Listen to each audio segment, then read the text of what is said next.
되는 교회 설립 기념주일입니다. 저희들이 해마다 이 주일을 중요하게 여기고 예배를 드린 이유는 우리 교회의 설립의 의미와 목적, 그리고 우리의 초심을 잃지 않기 위해서입니다. 무엇보다도 목회하는 저의 마음에, 담임 목사인 저에게 제가 처음 교회를 개척할 때 그때의 그 마음, 처음 교회를 시작할 때 그 하나님 앞에서 두렵고 떨렸던 그 마음을 다시 한번 되새기면서 목회하기 위해서 이 예배를 드립니다.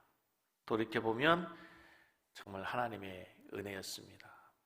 우리 주보에 우리 성도님들은 주보를 보실 수 없겠지만 매 남면에 우리 윤순효 목사님께서 디자인을 하면서 교회 설립 23주년 사명으로 걸어온 23년 하나님께서 다 하셨습니다. 정말 우리의 고백이고 저의 진심 어린 신앙의 고백입니다. 지금까지 은혜 베풀어 주시고 인도해 주신 하나님께 우리 모든 성도들 한번 박수로 하나님께 영광을 돌리도록 하겠습니다. 섬기는 교회는 본호동에서 사모가 운영하고 있던 그 11평짜리 로뎀나무 피아노 교습소, 학원도 아닌 교습소에서 새벽 예배를 드림으로 시작이 됐습니다. 제가 강남 금식기도원에서 열흘 금식하고 나름대로 하나님께 응답받고 와서 교회를 시작해야 되겠다, 개척해야 되겠다 생각하고 예배의 처소를 찾는 중에 피아노 교습소에서 새벽 예배를 드리게 됐습니다. 아이들 모여서 이렇게 이론 공부하는 거기에서 한 집사님을 놓고 이제 설교하고, 설교가 끝나면 그 피아노 칸막이 되어 있는 그 연습실에 들어가서 무릎을 꿇고 하나님께 기도했습니다. 그때 기도는 정말 단순하고 순수한 기도였습니다. 주여 교회에 부흥을 주시옵소서, 교회를 건축할 수 있게 해주십시오. 이런 기도는 상상할 수도 없었고 하나님께 그렇게 기도했던 것 같습니다. 하나님, 저같이 부족하고 연약하고 미련한 종이 목회해도 괜찮겠습니까? 하나님 영광스러운 교회를 저희도 맡겨도 되겠습니까? 하나님, 저처럼 흠 많고 죄 많고 연약한 자가 영광스러운 주님의 교회를 목회할 수 있겠습니까? 하나님 도와주십시오. 그런 정말 긍휼을 구하는, 하나님께 은혜를 구하는 그런 기도였던 것이 생각이 났습니다. 기적 같은 하나님의 역사로 사동 지하 45평의 교회를 시작했는데 어떻게 그렇게 물이 많이 나는지, 얼마 전에 개척교회에 함께했던 그때는 청년이었죠. 그 집사님과 대화하다 보니까 참 목사님 그때 물이 많이 났어요. 물 많이 펐는데요 그러시더라고요. 지하에서 물, 바닥에서 물 올라오고 벽에서 물 흐르고 천정에서 물이 새고, 정말 그렇게 허름한 곳에서 마치 아기 예수님께서 태어나실 때 몸 하나 누일 곳이 없어 말 구유에 태어나신 것처럼 우리 섬기는 교도 그렇게 시작되었습니다. 그런데 지금 하나님이 우리를 불쌍히 여겼습니다. 우리 교회를 긍휼히 여겨주신 것 같아요. 교회가 개척되고 매주마다 70주 이상 새가족이 끊어지지 않고 새신자가 등록하고 환영했다는 건 이건 정말 하나님의 초자연적 역사고 하나님의 강력한 성령의 은혜였습니다. 그렇게 조금씩 성장해서 고잔 신도시에서 또 이렇게 새로운 송산 그리스디 좋은 곳에 하나님이 이렇게 아름다운 교회를 세우셨습니다. 저는 하나님의 뜻이 있고 하나님의 위대한 계획이 우리 교회 가운데, 이 교회 속해 있는 우리 성도들 가운데 함께하고 계심을 믿습니다. 할렐루야! 하나님께서 우리를 통해서 일하시고 하나님께서 우리를 통해서 주님의 뜻을 이루실 줄로 믿습니다. 여러분, 교회는 위대합니다. 여러분이 생각하는 것, 여러분이 상상하는 것 이상으로 교회는 위대합니다. 교회가 위대한 말은 큰 일을 하고 큰 교회가 되고 많은 업적을 남겨야 위대한 교회가 아니라 교회는 그 교회 자체대로 위대한 거예요. 한 사람, 한 영혼이 신분을 떠나서, 그의 직업을 떠나서 그 한 사람이, 한 영혼이 하나님의 생기가 있고 형상대로 지음받은 인간이 소중하고 존귀한 것처럼 교회는 그 교회 자체로 위대합니다. 그리스도의 몸이기 때문에, 그리스도의 핏값으로 세워진 교회이기 때문에 교회는 그 자체로 위대한 것입니다. 무엇보다도 하나님께서 하늘에 거룩하신 하나님의 뜻을 하나님의 교회를 통하여 이루시고 소망 없이 죽어가는 자들을 교회에서 선포되는 복음을 통하여 생명을 구원하시기 때문에 교회가 위대한 거예요. 계시록 2장 3장에 보면 소아시아 7교회에 대한 하나님의 평가가 나옵니다. 그 7교회는 이 세상 지구상에 있는 모든 교회들을 상징하고 대표한다고 얘기할 수 있습니다. 그 교회들을 예수님께서 각 교회에 대하여서 심판하시고 평가하실 때 칭찬만 듣는 교회가 있습니다. 서머나 교회, 빌라델피아 교회입니다. 칭찬은 아예 없고 책망만 듣는 교회가 있습니다. 라오디게아 교회입니다. 칭찬도 있고 책망도 함께 듣는 교회가 4교회가 있습니다. 저는 주님의 몸된 교회를 목회하는 담임 목사로서 교회의 주인 되시고 지금도 교회의 촛대를 붙드시고 교회를 운행하시는 그 예수님 눈에 비춰지는 우리 섬기는 교회의 모습은 과연 어떠할까? 우리를 향하여 주님은 어떠한 평가를 내리실까? 지금까지 23년 동안 걸어온 섬기는 교회를 보시면서 주님은 칭찬하실까? 아니면 칭찬과 책망을 같이 하실까? 아니면 칭찬은 아예 없고 책망만 하실까? 두렵고 떨리고 하나님 앞에서 정말 우리 섬기는 교회가 칭찬 듣는 교회로, 칭찬 듣는 성도로 세워진 은혜가 있기를 주님의 이름으로 간절히 축복합니다. 오래전 조선일보에 난 기사가 지금도 생각이 납니다. 언젠가 우리 성도들에게 말씀드린 적이 있는 것 같은데 중국 최고의 부자, 가장 큰 부자가 누구입니까? 알리바바의 창업주 마인 회장입니다.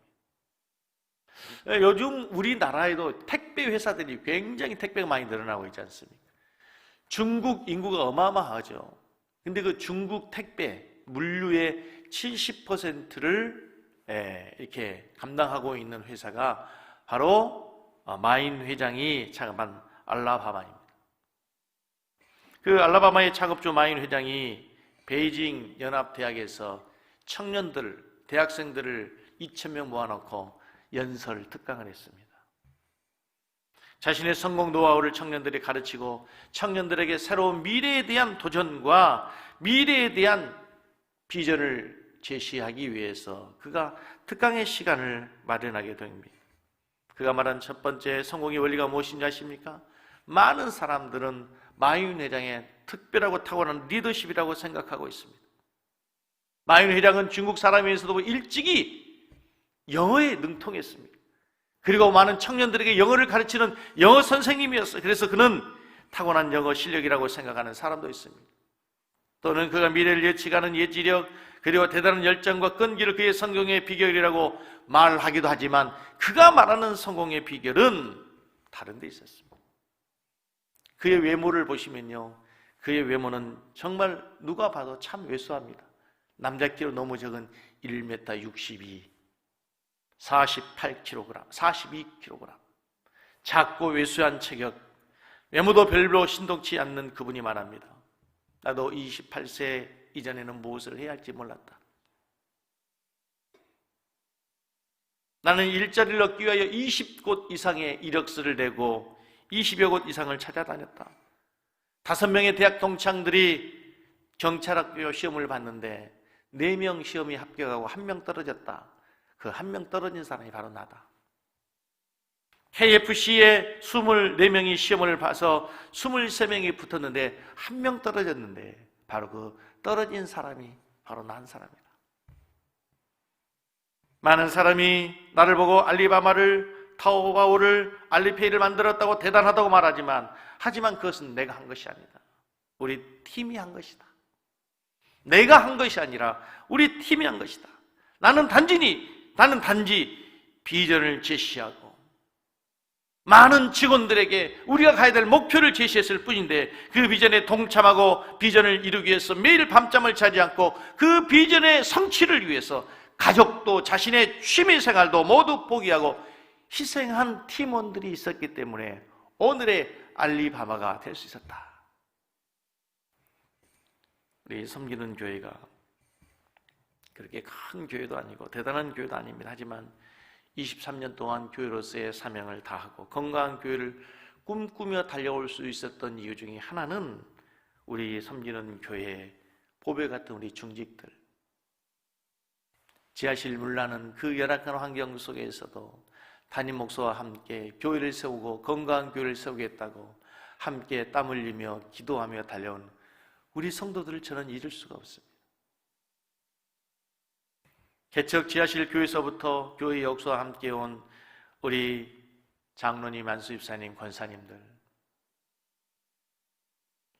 그때 주일학교 학생들이었던 우리 학생들이, 어린아이들이 이제 벌써 커서 청년이 됐습니다. 청년부 회장으로 저기 방송실에 있는 주경이, 찬양하는 우리 종현이 다 지하실에서부터 있던 아이들입니다.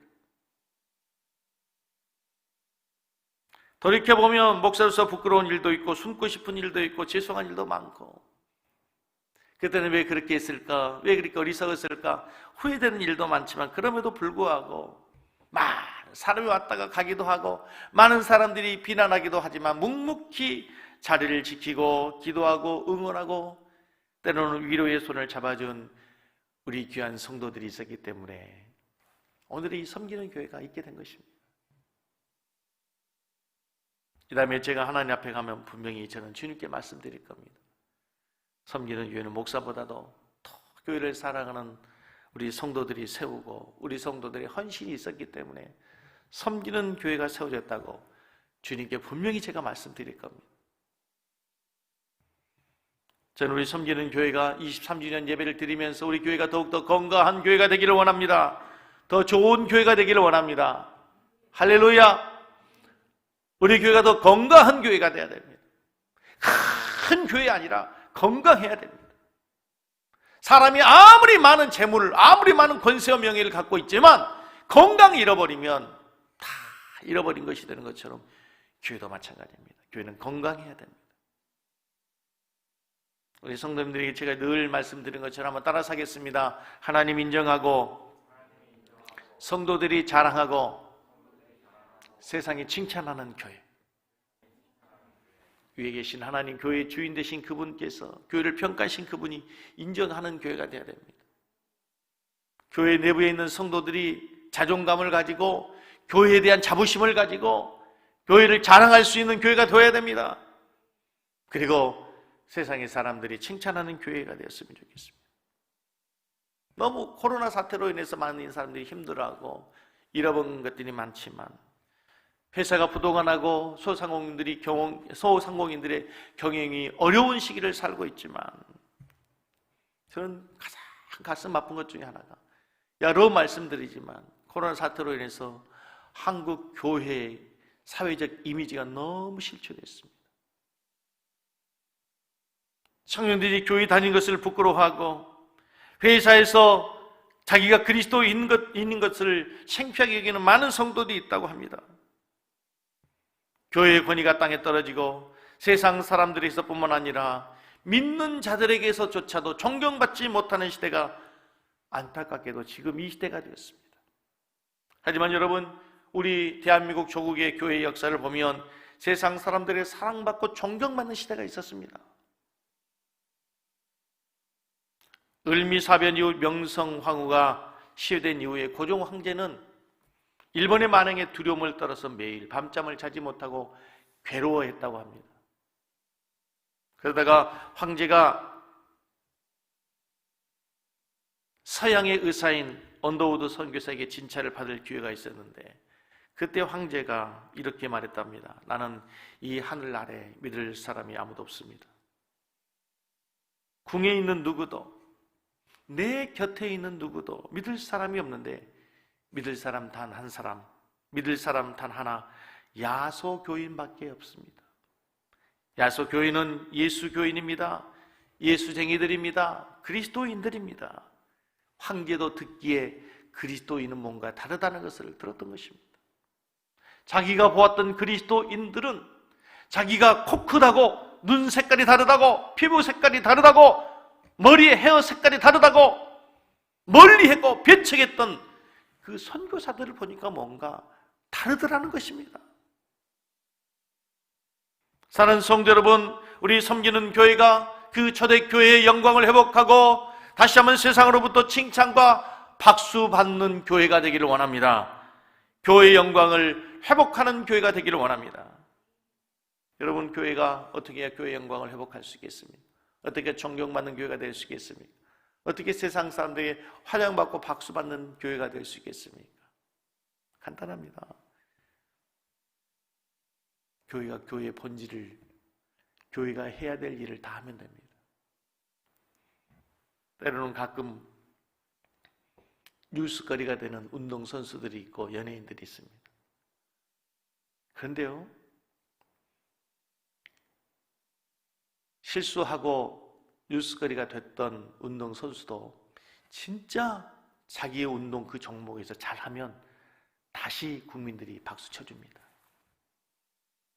노래 잘하고 연기 잘하는 연예인은 스캔들 있고 난 다음에 또 다시 브라운관에 나오고 스크린에 나와서 또 많은 팬들이 생기고 다시 박수를 받게 됩니다. 비유가 어떨지 모르겠지만 세상의 비난과 공격을 받는 교회가 다시 교회의 본질로 돌아가서 정말 교회가 해야 될 일을 바르게 감당하고 교회가 감당해야 될 사명을 잘 감당하게 되면 다시 잃어버린 영광, 다시 세상으로부터 존경과 박수와 칭찬을 듣게 되는 교회가 될 줄로 믿습니다. 사도행전 11장 26절 말씀에 보면은 사도행전 11장 26절 말씀에 보면 이런 말씀이 있습니다. 다 같이 읽겠습니다. 만남에 안디옥에 데리고 와서 둘이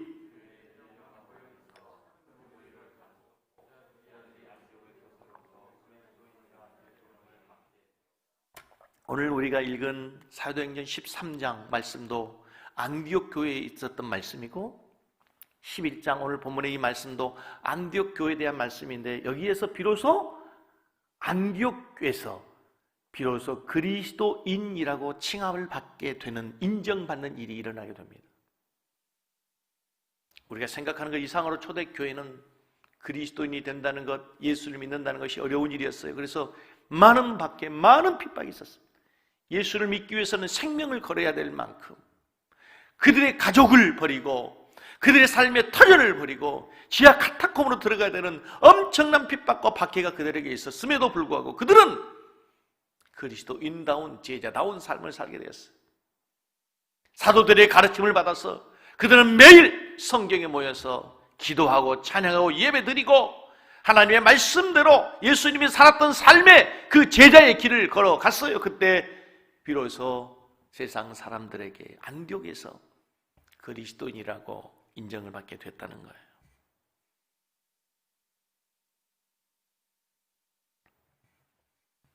초대 그리스도인들이 상상하기 어려울 만큼 핍박과 멸시 속에서도 결국 그들은 하나님의 말씀을 듣고 제자로서의 삶에 변화된 삶을 삶으로 그리스도인이라고 칭찬을 들었던 것처럼 우리 섬기는 교회 성도들이 교회 영광을 회복하기 위해서는 그리스도인다운 삶을 사는 거예요.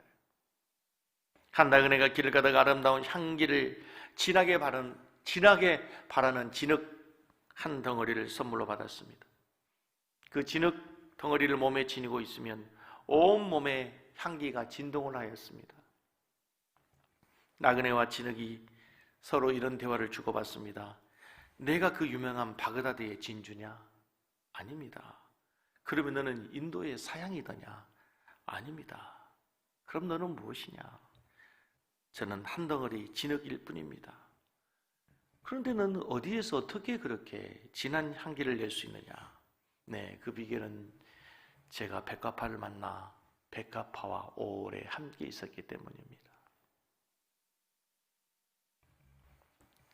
우리가 진흙더미에 불과한 볼품없는 변변치 않는 연약한 그리스도인들입니다.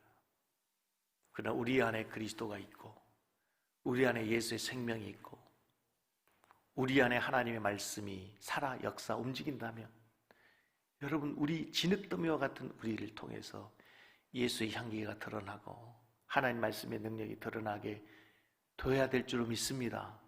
그때 세상으로부터 다시 우리가 인정받고 존경받게 되는 거예요. 바그다드의 진주가 아니고 인도의 사양이 아니더라도 진흙더미였던 그 흙더미에 백합화가 오래 있으므로 백합의 향기를 드러내는 것처럼 오늘 본문 말씀에 보면은 안디옥 교회가 어떻게 그리스도인이라고 칭찬 듣는 교회 성도들이 되었는가, 그 뒤에 후의 이야기가 오늘 본문에 나옵니다. 우리 하나님의 교회가, 우리 섬기는 교회가 어떻게 하나님의 영광을 회복할 수 있는지가 나와 있는 거예요. 오늘 본문 첫 번째 보면은 안디옥 교회는 하나님의 임재가 있는 교회였어요. 뭐가 있었어요? 하나님의 임재가 있었어요. 여러분, 교회는 무엇으로부터 시작됐습니까? 사도행전 2장에 가면 하나님의 성령이 임함으로 그 성령의 임재 속에 성령 받은 성도들이 모여 교회가 시작된 줄로 믿습니다.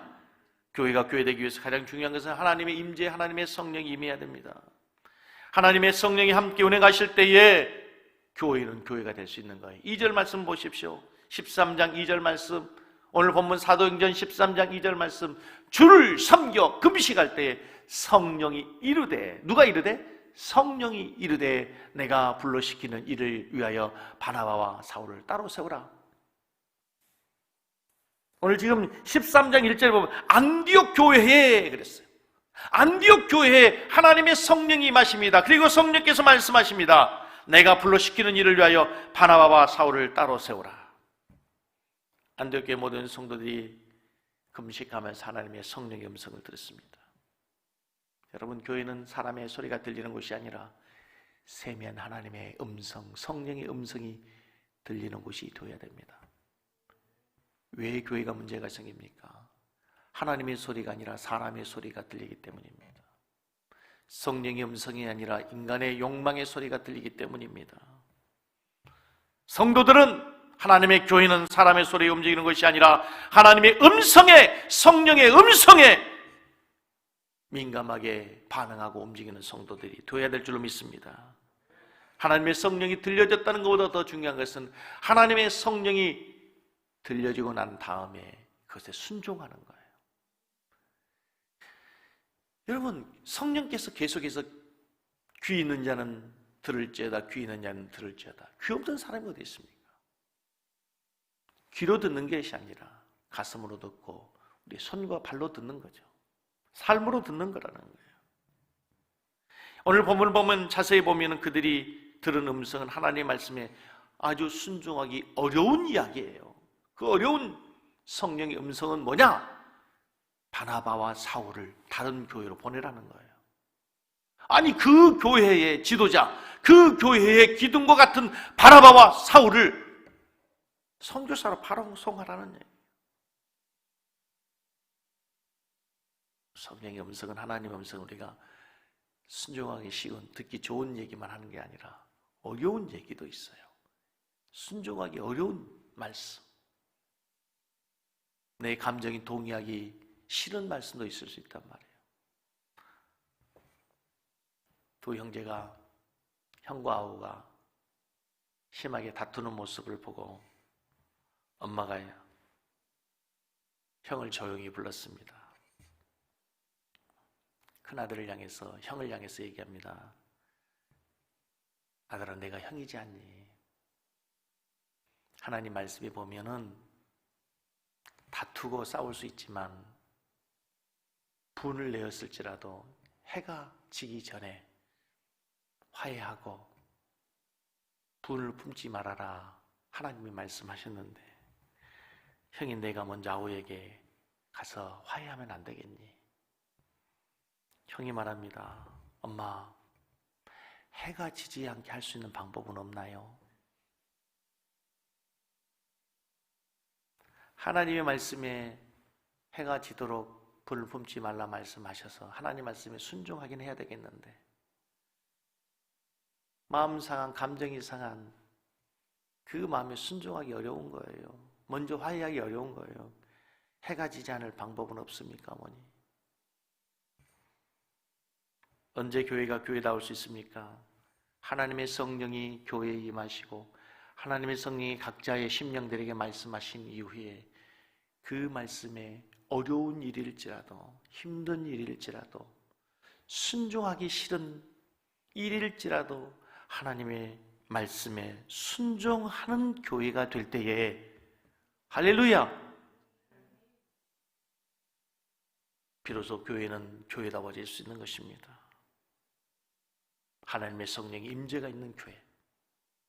오래전 광양 제철소에 관해서 들었던 이야기 기사였습니다.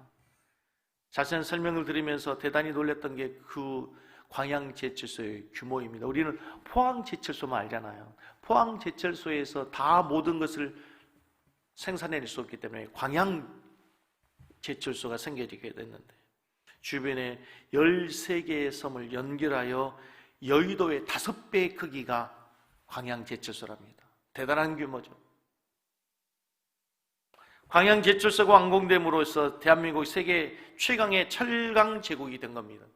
그 곳에서 생산되는 철강이 성인 모두에게 1년에 1톤씩의 철을 나눠줄 만큼 어마어마한 철을 생산해낼 수 있게 됐습니다. 그런데 제게 가장 인상적인 내용은 제철소의 핵심이라 할 수 있는 철강석을 녹이는 고로입니다. 이 고로는 한번 불을 붙이면 고로의 수명이 닿을 때까지 절대로 불을 꺼지면 안 됩니다. 약 15년간 24시간 동안 계속 불을 붙여야 된다는 거예요. 한번 불을 끄면 고로 안에 녹던 철강석이 굳어버리면 폭탄으로도 잘 처지되지 않는 엄청난 쇳덩어리가 돼버리기 때문에 24시간 3교대로 15년 동안 계속 쉬지 않고 불을 붙이고 있다는 거예요. 이 고로의 불이 제철소의 심장이라는 것입니다. 이 불이 꺼지면 고로도 못 쓸 뿐만 아니라 제철소도 올 수도 없다는 거예요. 교회도 마찬가지입니다. 교회도 늘 하나님의 임재, 성령의 임재가 있고 모든 성도들이 하나님의 성령의 음성을 듣고 순종하며 나가요. 사람의 소리가 들려지는 것이 아니라, 세상의 소리가 들려지는 것이 아니라 하나님의 음성, 성령의 음성이 우리 각자 성도들에게 들려질 수 있기를 원합니다. 오늘 이 예배를 통해서 여러분들에게 하나님의 음성이 들려지기를 주님의 이름으로 간절히 축복합니다. 두 번째, 교회가 존경받기 위해서는 하나 되어야 됩니다. 여러분, 교회가 왜 세상에 조롱거리가 되었나요? 왜 교회가 세상 사람들에게 손가락질을 당하게 됐습니까? 스스로 싸우다 그런 겁니다. 교회의 분열 소식이, 교회의 다툼 소식이 세상 사람들에게 구경거리가 된 것입니다.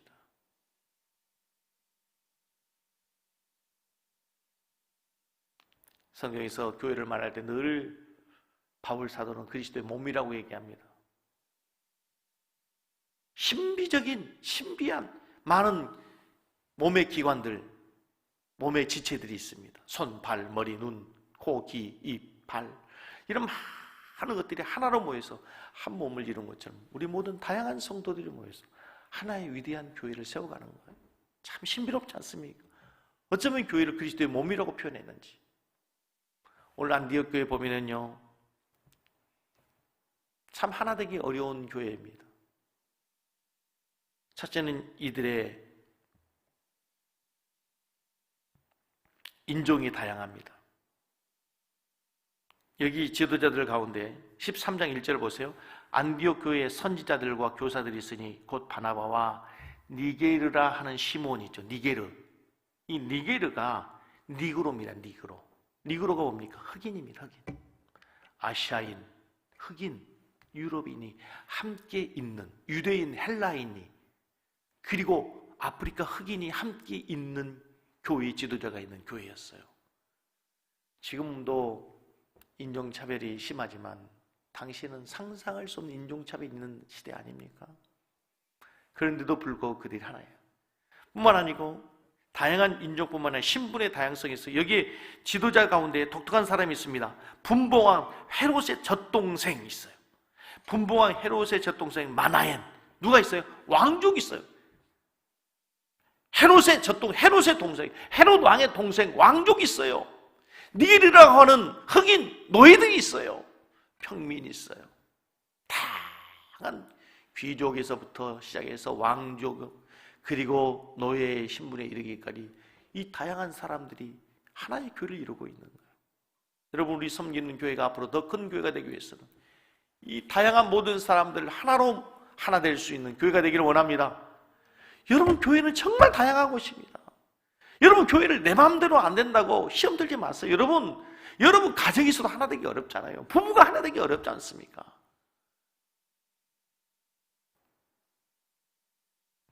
저희 집 세 식구가 삽니다. 세 식구 어느 날 야참을 한번 먹기 위해서 우리 뭐 맛있는 거 하나 시켜 먹을까 할 때요, 이거 하나 되기가 어렵습니다.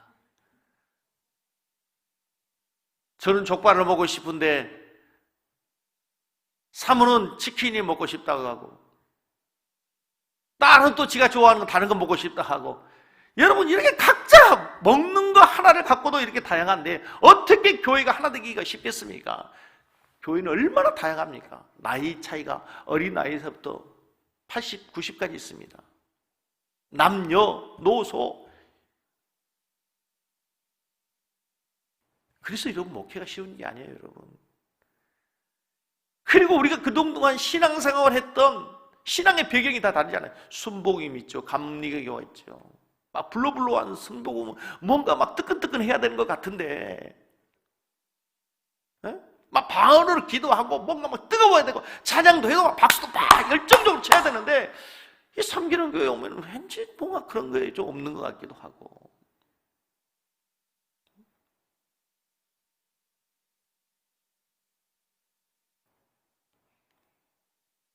여러분, 우리 섬기는 교회가 바다와 같이 모든 사람을 다 포용할 수 있는 넓은 교회 되길 원합니다.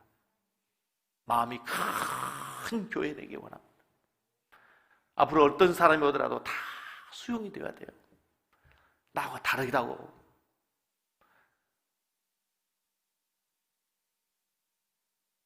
신분이 다양하고 인종이 다양한 교회가 모여서 하나가 되는, 그게 신비로운 교회예요. 신비로운 교회.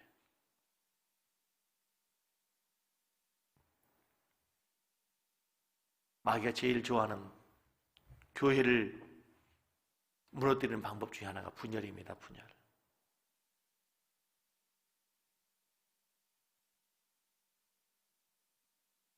사단이 아무리 교회를 공격해도 교회가 하나 되어 있으면 절대로 문제 없습니다. 저는 너무 감사한 게, 먼저 우리 교회가 당회가 하나 되는 거 너무 감사해요. 우리 장로님들하고 당회하고 회의하면, 여러분, 세상에 제일 맛없는 회가 당회랍니다. 당회. 근데 우리 교회 당회는요, 은혜로워요. 당회 시작하면요, 시간이 오래 가지 않아요. 금방 끝나요.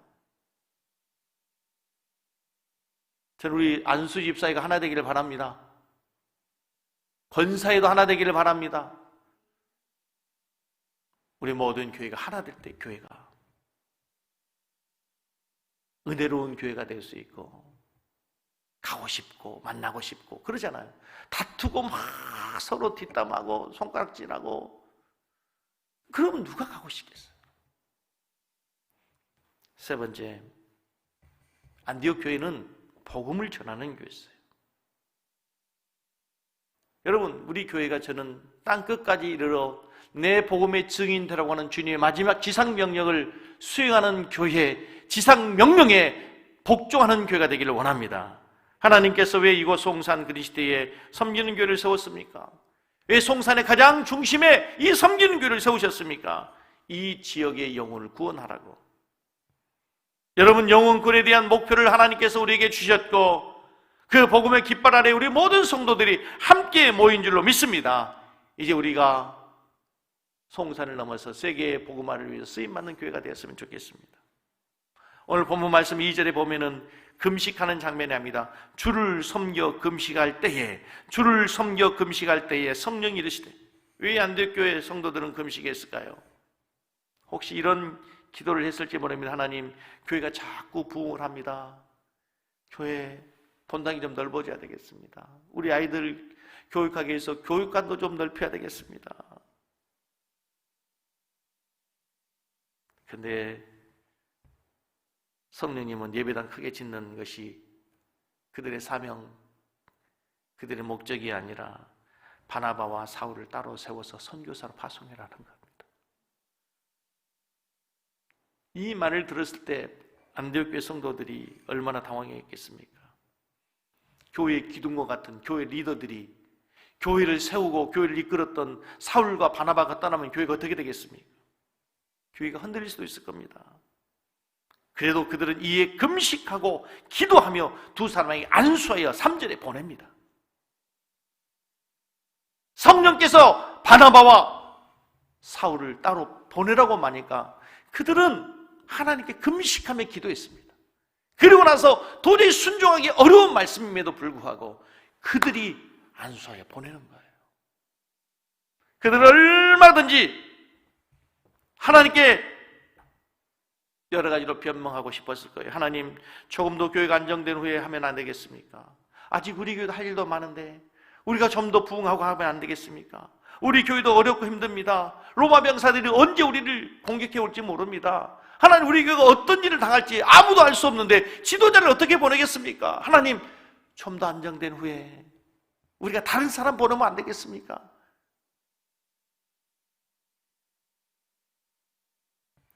선교는 다른 거 다 하고 남은 나머지 부스러기를 가지고 선교한 게 아니라는 거예요. 우선순위라고. 우선순위. 저는 지난주 재직기 공동회를 하면서 이렇게 선교헌금 그리고 구제헌금 보면서요, 우리가 참 어려운 시기지 않습니까? 교회 건축하고 다 정말 어려운 시기인데 또 이 코로나 시국이 얼마나 어렵습니까? 그런데도 선교하고 구제가 끊어지지 않고 그래도 해마다 선교와 구제가 늘어가고 있는 게 얼마나 감사한지 모릅니다. 우리 섬기는 교회가 더욱더 선교하는 교회 되기를 원합니다. 우리 교회의 모든 성도들이 최소한 액수에 상관없이 한 달에 한 번 정도는 선교헌금에 동참했으면 좋겠어요. 어제 우리 재정부장님께서 1년 동안 우리 성도들이 이제 연말정산을 이렇게 끊어줘야 되잖아요. 그래서 통계를 저에게 이렇게 해가지고 다 보내셨더라, 성도들이. 선교헌금을 이렇게 쭉 봤어요. 선교헌금을 한 번도 안 한 성도들이 많아요. 액수에 상관없이 여러분, 한 달에 10,000원씩이라도. 할렐루야. 큰 돈은 아니잖아요. 조금 절약하면 누구든지 마음이 있고 거기에 하나님의 뜻이 있다고 생각되면 우리들이 순종할 수 있어요. 모든 성도들이 합심하여 하나 되어 선교하는 교회로 달려가기를 주님의 이름으로 간절히 축복합니다. 가정 있는 성도들에게도 축복합니다. 할렐루야!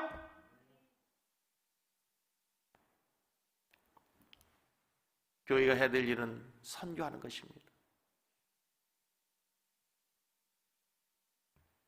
어느 한 집사님이 저에게 전화했어요. 목사님, 선교지 교회 하나를 짓고 싶은데요, 목사님 교회 하나 지을 수 있도록 알아봐 주십시오. 얼마나 감사해요. 우리 교회 성도도 아니야. 난 우리 교회 성도 가운데 누가 그랬으면 좋겠어. 목사님 교회 하나 지을 수 있으면 얼마나 좋겠습니까? 교회 하나 지을 수 있도록 목사님 알아봐 주십시오. 얼마나 좋겠어요. 우리 교회 성도가 아닌데. 어느 분이 우리 교회 정관 보고 그렇게 물어요. 목사님 진짜 장로님, 섬김교회 장로이 되면 교회 하나 지어야 됩니까? 아, 정관이 돼 있는데요. 주님 앞에 가기 전까지는 하셔야 되겠죠.